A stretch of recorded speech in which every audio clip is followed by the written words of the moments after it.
айтқан ендеше сол сөздермен бүгінгі сабағымызды бастайық. Қазір сол сөздерді қарап көрейік. Абай атамыздың қандай сөздер айтқанын. Не дейді? Біреуіміз оқып отырайық, иә? Камила. Не дейді? Ойлады. Жақсы. Дамира. Жақсы. Амина. Жақсы. Бекзат. Жасынан ғылым дейді. Ізден. Әділхан. Рахым Жақсы. Қайсар. кемел болды. Кемел болды. Келесі Нұрсұлтан. Намысыңды нанға сатқа дейді. Намысыңды нанға сатқа дейді. Соңғы сөйлем қайратың қажымасын дейді. Міне осындай жақсы тілектермен қазір Абай атамыздың батасын алып алайық. Зейіндерің күндей ашылсын. Батасы деген сөз. Ақыл талқыларың білімге толып, көңіл көкжиегің кеңей берсін. Талабың тау ассын, еңбегің елге шапағат шашсын. Жарық күндей нұрлы болыңдар. Жақсылықтарыңа жұртың сүйсіндер болсын. Әумин. Өте керемет бата екен.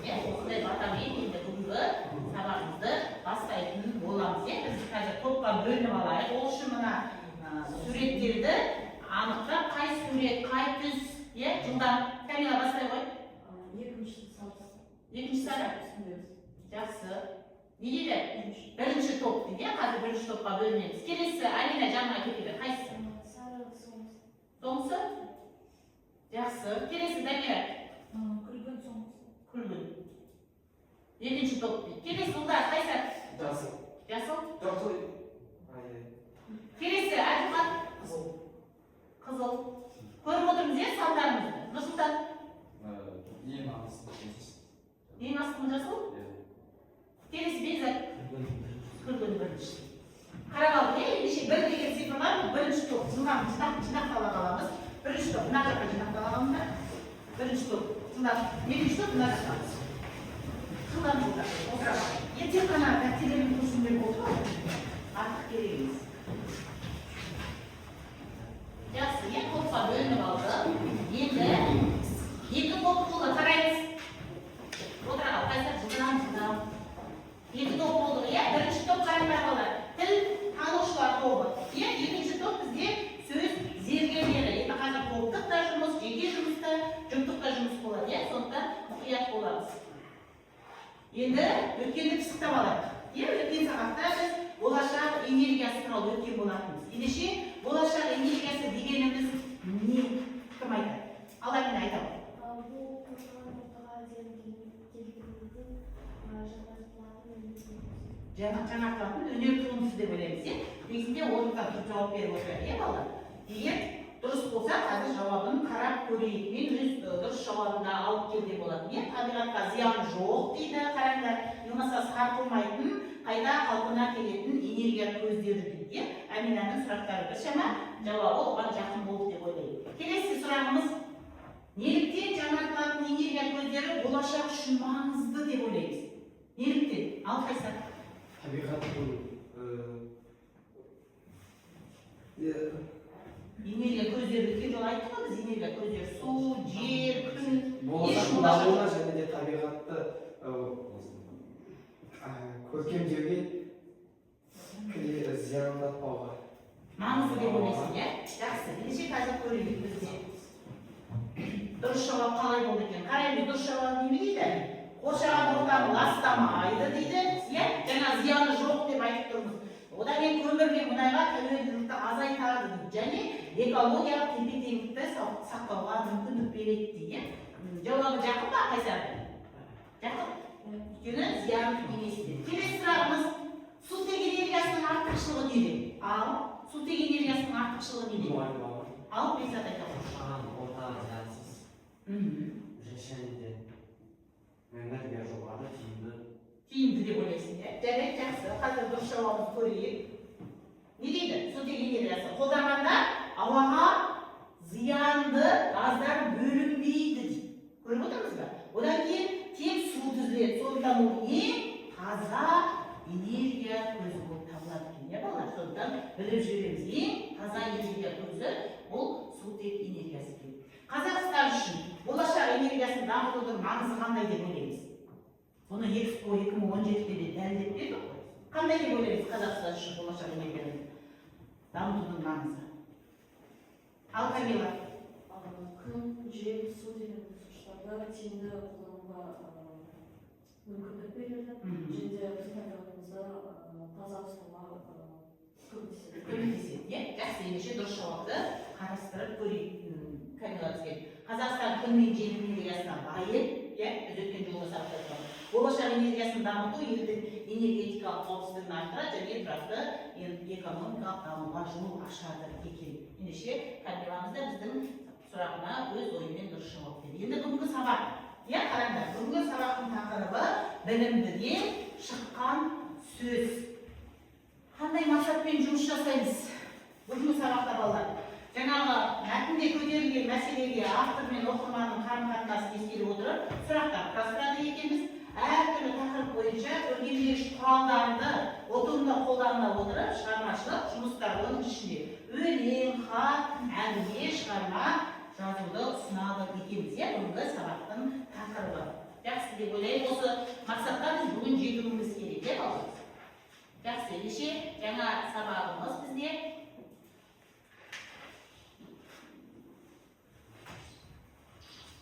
сәлеметсіздер оқушылар, қалдарыңыз қалай? Көңіл күйлеріңіз жақсы ма? Білімдіден шыққан сөз, құлақ болсын сөз, оның сырын көруге көкірек үйретеді. кімнің сөзі еді балалар? Шәкәрім, атамыздың Қазақ халқының кімі балалар? білімді бірді жеңеді, білімді мыңды жеңеді деген нақыл сөзі бар. Сонау 7-ші ғасырда өмір сүрген мұсылмандардың алғашқы 4 халифасының бірі Әзірет Әліні ел ішінде ілімнің қақпасы деп атайды. Осы атақтың рас өтірігін сынау мақсатында жерлестері оған 10 адамды кезекпен жібермекші болған. Олардың бәрі Әзірет Әліге бір ғана сұрақ: білім артық па, байлық артық па деп сұрайтын болып келіскен.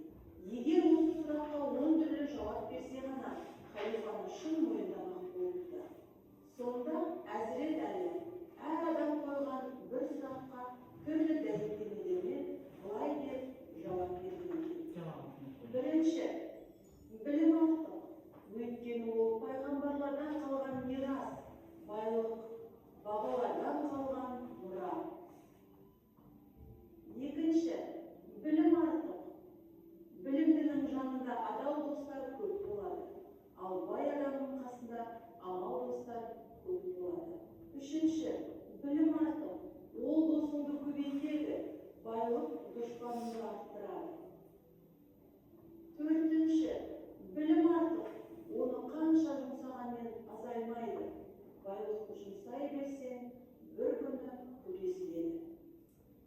Бесінші, білім артық, оны ұры-қарыдан сақтаудың керегі жоқ, ал жиған дүниеңді сырт көздерден қорғаштаумен өтесің. Алтыншы, білімің көп болса, ел саған қызығады, байлығың көп болса, ел сені қызғанады. Білімнің артық болатыны сол. Жетінші, білім артық, білімің көп болғанмен есеп-қисап жүргізбейсің, байлығыңа ұдайы есеп жүргізіп тұруың керек. Сегізінші, білім қанша көп болса да іріп-шіріп кетпейді. Дүние мал болса бөлінеді, сондықтан да білім артық. Тоғызыншы, білім артық, ол кісілігің мен кішілігіңді арттырады. Байлық болса, сараңдық пен қомағайлығыңды арттырады. Оныншы, шынайы білімді адам орнымен сөйлейді, ізеттілігі де артады. Байлығы мол адам оған масаттанып мақтанады, астамшылық көрсетеді. Сондықтан білім артық дегенде. Оқушылар, мен Әзіретәлінің жауабының өте керемет, келесі бізде топтық жұмыс. Жаңағы топқа берілген бірінші топ. Сендерге кітабымызды ашып аламыз. Кітабымыздың нешінші бетінде тұр еді бізде? Білімдіде, келесі 67-ші бетте бізде интервью тұр, кітабымызда. Сол интервью бойынша жұмыс жасаймыз. Бірінші топ не істейміз, қараймыз. Мәтіннен негіз ойду анықтап аламыз, автордың көзқарасын табамыз, білім мен тіл үйренудің маңызын білдіретін 2-3 тіркесті жазып аламыз, мәтінге сүйеніп 3 ашық сұрақ құрайды. Ол сұрақ неліктен, қалай, не себепті болу керек. Екінші топ сендердің тапсырмаларыңыз. Мәтіннің үстіне сүйене отырып шағын интервью дайындаймыз. Сұрақтарын дайындаймыз, интервьюге арналған. Одан кейін интервью кейіпкері сендерге міндетті түрде ғалым болу керек, ұстаз болу керек, болмаса көп тіл білетін адам болып елестетесіздер, интервью жасайтын адамды. Сол кейіпке арналған 5 сұрақ құрастырамыз. Ол тіл үйрену, білімнің рөлі, өмірлік тәжірибе туралы болуы мүмкін. Сұрақтардың кемінде біреуінде көркем, бейнелі тілмен қойылатын болу керек. Жақсы. Ендеше жұмысымызды бастаймыз. Бұл топтық жұмыс, жыландарды топпен орындаймыз. Топпен қорғаймыз. Бір қазіргі есімдеріңіз үшін жыландар. Одан кейін жұптық жұмысымыз бар, жыландарды бізде балдар. Қарап қоямыз, тоқтаға не орындау керек екені. Сендерге интервью құрастыру, сендерге сол интервьюдің бірінші қарап шығамыз. Интервьюге жайкемелерде қарап шығамыз. Бүгінгі сабағымызға қажет. Тақырып, үйрену.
Oldu mu? Yaxşı. Ayız. Al. Birinci top ayta bersin diye, ikinci top tındap oturamiz. Al. Ne deyip? Негізінде талдау, негізгі ой. Тіл білу заман талабына өміршілер қажет еді. Тіл үйренуде ең басты шынайы қызығушылық пен жасқаншылықтан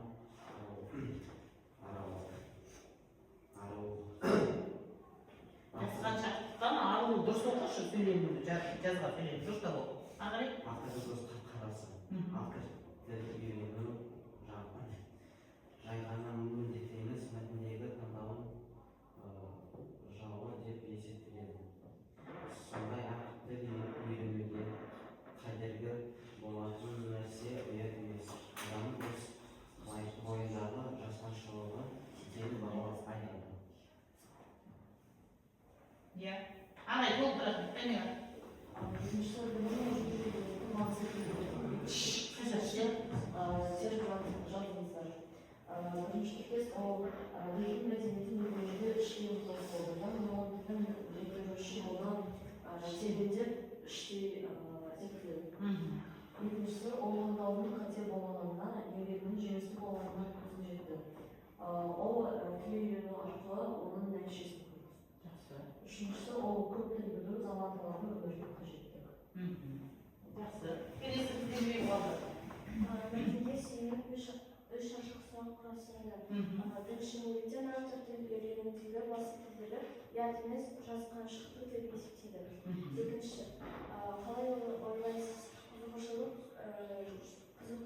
пен қажеттілікті ұштастыру тіл үйрену процесі қаншалықты жылдар жұтады? Үшінші, ресей бүгінгі күні Қытай елінің тілі мен мәдениетін зерттеудің қажеттілігі артып отыр. Еселіктен артып отыр. Жақсы. Бірінші топтың жауабы. Жақсы, маған ұнады. Екінші топ бастаймыз. Иә, сендер дейінге зер алу керек болатын. Иә, кімнен алды?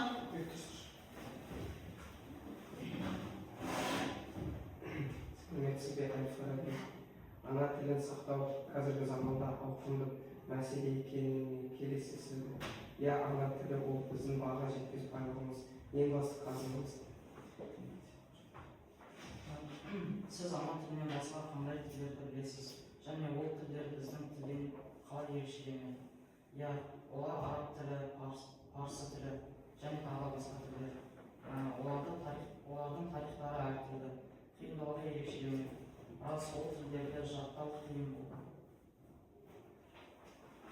Ағай, бұл ма? Кімден жоланы? Ағай. Сол кезде анаға бір сұрақ қойдым. Бірнеше тіл білесіз. Бір тілді үйренуге деген тұсы қандай болды және оны қалай жеңдіңіз? сұрақ. Білім сіздің өміріңізде қандай рөл атқарады деп ойлайсыз? Тіл үйрену адамға қандай жаңа мүмкіндіктер береді? Төртіншісі, сіз жас оқушыға немесе студентке тіл үйренуге қатысты қандай кеңес бере аласыз?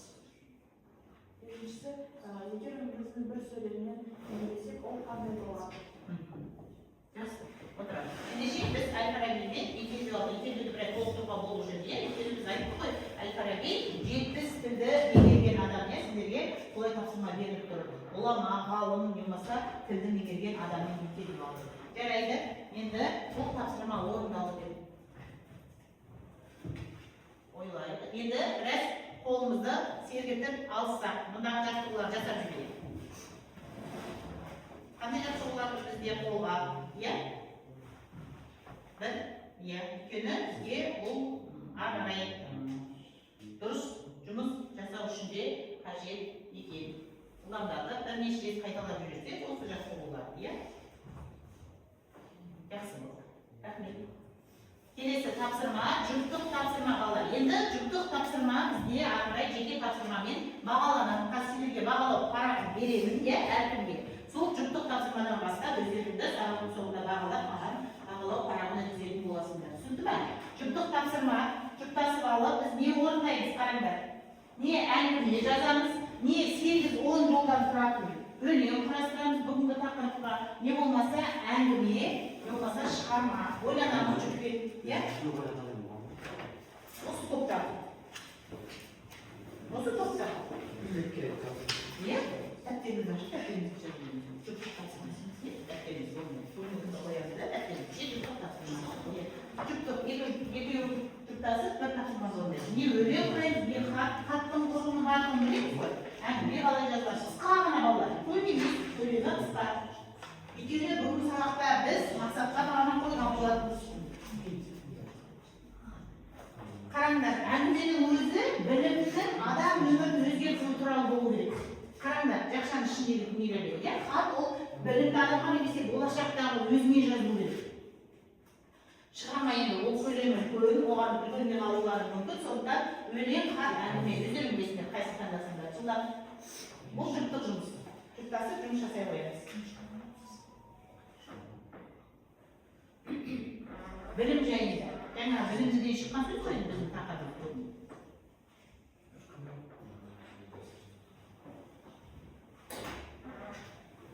Бағалау құжаттарында алынған сөзді ұмытпаңдар.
жұмысымызды шыңдай берейік оны, иә? Бекзат болды дейді, Бекзат.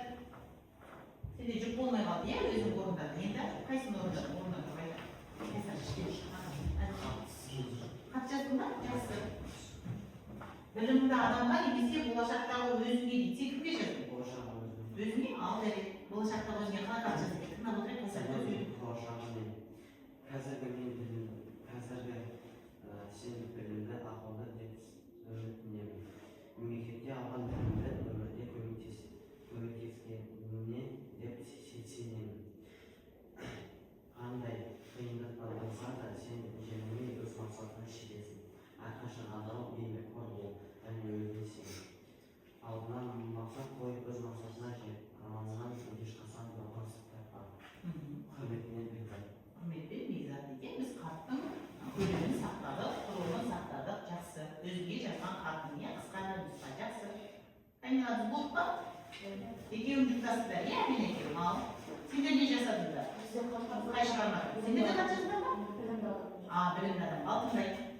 Қазіргі уақытта әрқайсымыз үшін білім мен тәжірибе өте маңызды. Себебі сол арқылы біз өмірде дұрыс шешімдер қабылдай аламыз. Қиындықтарды жеңе аламыз. Біз әрдайым жаңа нәрселерді үйренуге ойымызды дамытуға тырысамыз. Нақты пікірлерді тыңдауға дайынбыз және сіздің де осы бағыттағы көзқарасыңызды білгіміз келеді. Өмір адамға әртүрлі мүмкіндіктер ұсынады және соларды дұрыс пайдалану үлкен үйренуге деп ойлаймыз. Күнделікті қарапайым сәттерде маңызды олар бізге шабыт береді, ойымызды тереңдетеді және жаңа идеяларға жол ашады. Сізде сәттілік, күш-қуат және әр күннің жалынды сәттерде толы болуын тілейміз. Болашақта да білім мен тәжірибені бөлісу, ой бөлісу арқылы бір-бірімізді қолдау көрсетпек. Құрметпен Камила, Альмина, иә? Білімді адамға жазған хаттың. Жақсы. Келесі екінші топ. Сендерде қандай шығармашылық түрді алды? Нұрсұлтан? Шығарманы? Білім мен сөздің құндылығы дейді. Ал қаншалықты жаза алыңдар көрейік? Білім адам өміріндегі ең басты құндылық және қазына. Ол сөзге көрінбейді, бірақ өмір бойы жол көрсететін шам болады. Білімді адам қайда жүрсе де өз орнын таба алады, дұрыс шешім қабылдайды. Оған үнемі үлгі болатын біздің Абай Құнанбаев.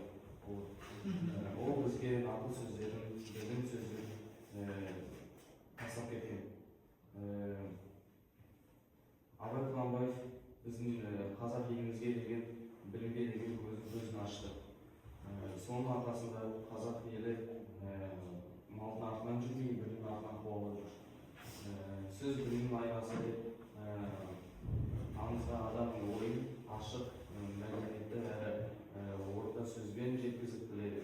Дұрыс қабылдау білу және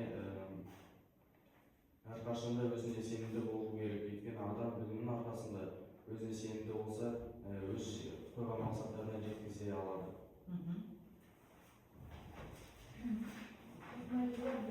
Өмірдің сүрлері, алсыз жүретін екеуі дұрыс қолданып еткен адам ғана нағыз саналы тәрбиелі тұлға бола алады. Тәрбиелі тұлға бола алады. Шығарманы қысқа сөйледі. Жақсы. Келесі қайда?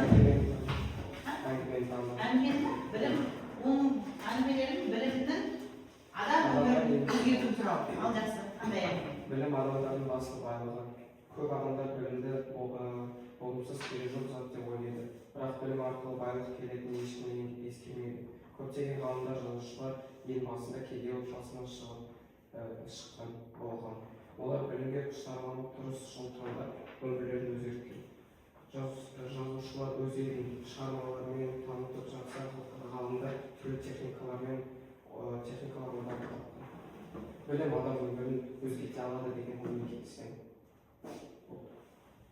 Сендер әңгіме емес, баяндап кеттіңдер. Әңгіме дегенде бізде кәдімгідей бір композиция құру болу керек қой. Ол шығарма басталу керек. Бағана да біз өзіміз білім туралы жақсы әңгіме Қазірет Әлінің білімді 10 сұрақпен жауап бергеніне біз куә болған болатын. Сондай бір әңгіме болу керек. Біраз толықтырулар қажет болады. Жақсы. Енді бұл жұптық жұмысты өзіміздің бағалап қоямыз. Қаншалықты бағалай алдық, бағалау парақтарын алдарына алдында бағалау жұмыстары.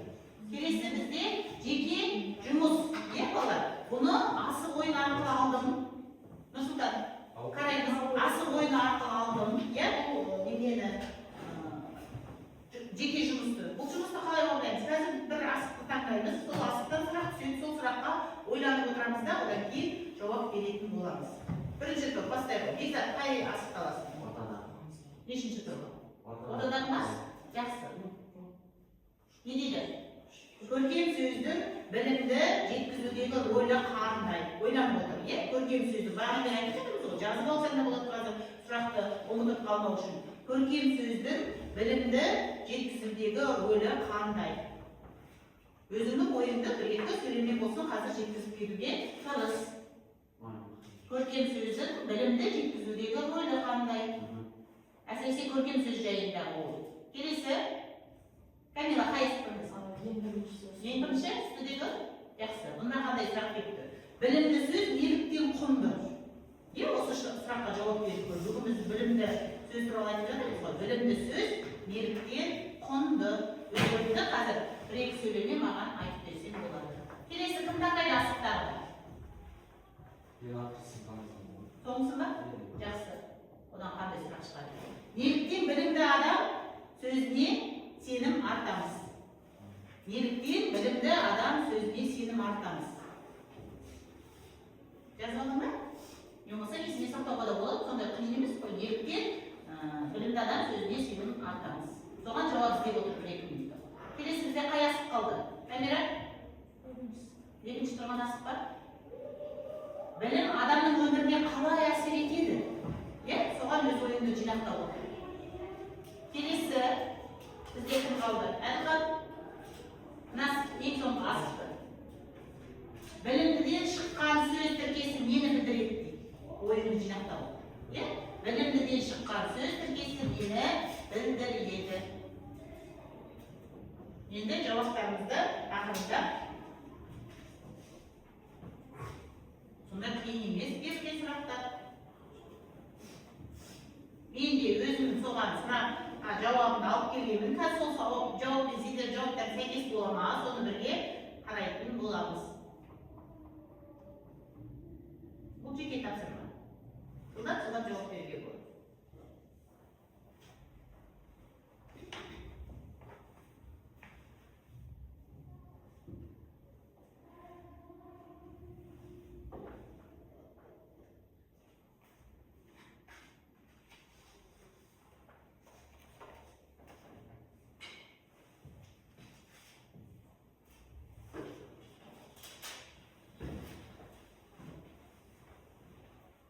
Сөзімізбен айтсақ кеткек бұл, жазудың қажеті жоқ, ойымыз жүйелі боламыз. Кім дайын айта келеді?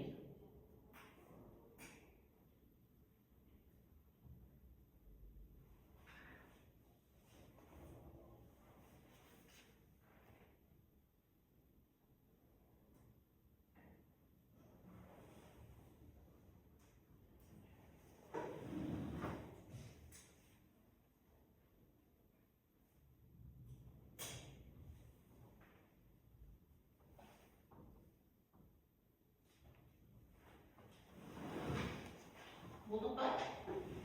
Лиза? Бірге ойнайық. Өзіңе ұнаған асықты таңда. Қай асық таңдады сізге? Бірге ойнайық. Ау, ортадағы? Жақсы. Көркем сөздің білімді жеткізудегі рөлі қандай? Көркем сөз арқылы білімді түсініп, есе сақтауға болады. Және ол тек ойды жеткізбей сезуге әсер етеді. Жақсы, енді жауапқа қарап көрейік. Мен өз жауабымды қоса жазып қойған болатынмын. Медетті көркем сөз ойда әсерлі етіп, тыңдаушыға терең ықпал етеді. Неше көркем сөзді тыңдау бізге өте тыңдаушыны өзіне тартып алады деген сөз. Жақсы. Келесі бізде кім болды? Камила, қай асық? Ең біріншісінде, иә? Білімді сөз неліктен құнды?